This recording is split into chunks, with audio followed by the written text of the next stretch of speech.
Boru Aboye.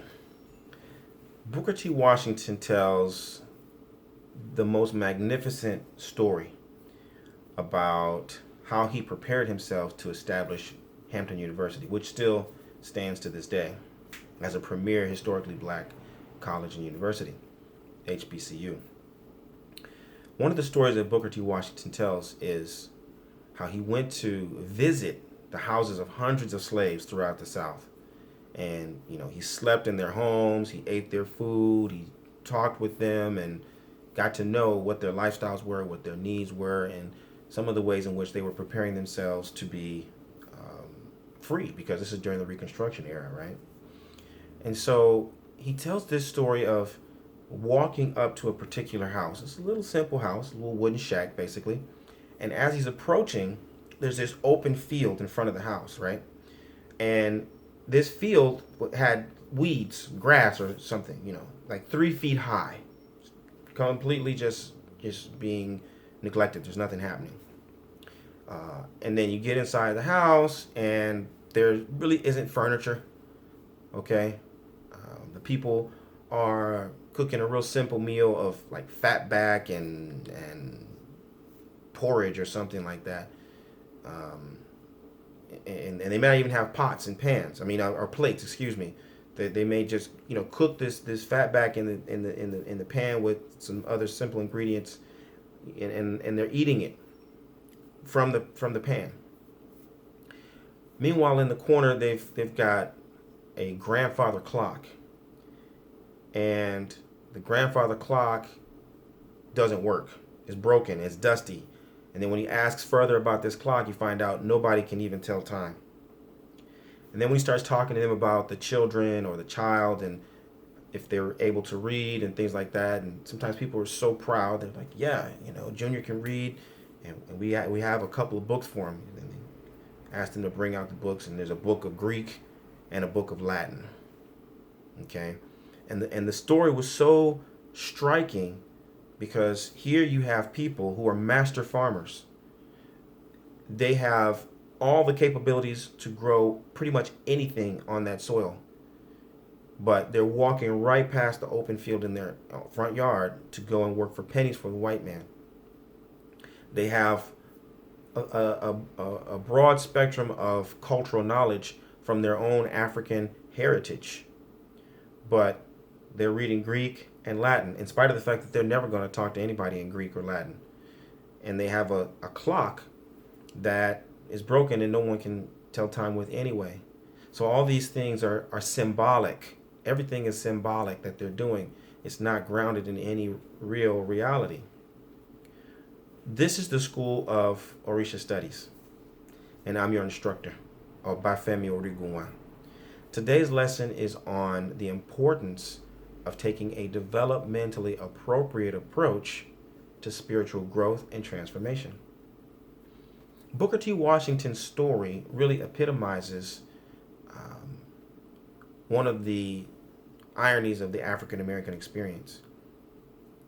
We have within our experience, or as a result of our experience, all of the resources, all of the skills, all of the tools that we need to build from the inside out, from the bottom up. But because we have been exposed to the trappings of Western civilization, Western progress, Western prosperity, and materialism, we want the end products without understanding the process of building out that process. Okay? And so it matters very, very deeply to us who practice Orisha lifestyle because we're following the same logic as we approach the tradition. We got people who are jumping to beads and pots and titles, and they're overlooking every dimension of their own spiritual legacy. So you got people who can tell you 10,000 things about Shango, and they know 100 different things about their Oluo's lineage in West Africa. They know, however many drum beats that you can play for Oshun on each of the Bata drums. They can tell you a whole bunch of different things, but they don't know Paw Paw's favorite color. They don't know what happened when Paw Paw would get mad. They didn't know how Big Mama would, cure a stomach ache.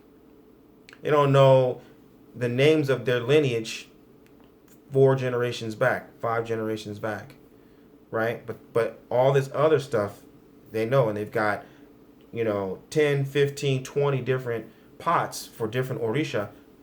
But even with those, they can't call any of those orisha. They don't know oriki for any of those orisha. They can't venerate any of those deities, right? And so it isn't to shame anybody or even to criticize anybody. It's only to really emphasize the significance of taking a developmentally appropriate approach. And when I say a developmentally appropriate approach, I mean you address where you are first. You start with what you have and you use what you have to get what you want. You don't just go and try to get what you want, right? Because you end up putting the cart before the horse. Okay? And it ends up confusing you. It ends up leaving you impotent.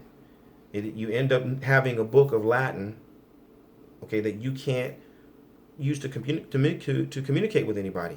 You end up with a grandfather clock that's broken and you can't fix, and you can't, even if it worked, you wouldn't be able to tell time with it. You end up with something that ultimately will only frustrate your efforts, because you're going to want to use those things. You're going to expect that having those things is going to produce some kind of an outcome for you. But you got to use them, and you don't have the groundwork and the roots to be able to put those things to use. And so within the School of Orisha Studies, we're beginning at the beginning. We start at the beginning. And there's no insult in starting at the beginning. There's no loss of integrity at starting at the beginning. There's no shame or embarrassment associated with starting at the beginning. Because when you want to build a house, you have to start from the foundation. Trying to build a house from the roof down is just an exercise in futility. It isn't going to go anywhere.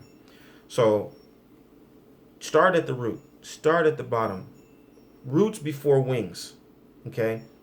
And build from the bottom up.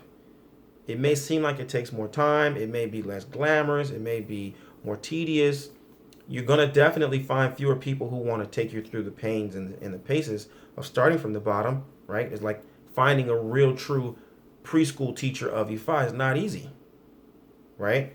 But when you do find someone who's willing to take you through all of the steps of learning your ABCs and your colors and your numbers and your shapes, right? The equivalent of those things in Ifa, you're gonna be so happy, because before you know it, you'll be able to take those very simple elemental teachings and you'll be able to create more and more complex compositions. You'll be able to do things that are more complicated and more difficult, and more meaningful, because you ultimately, I know you want to make a meaningful contribution.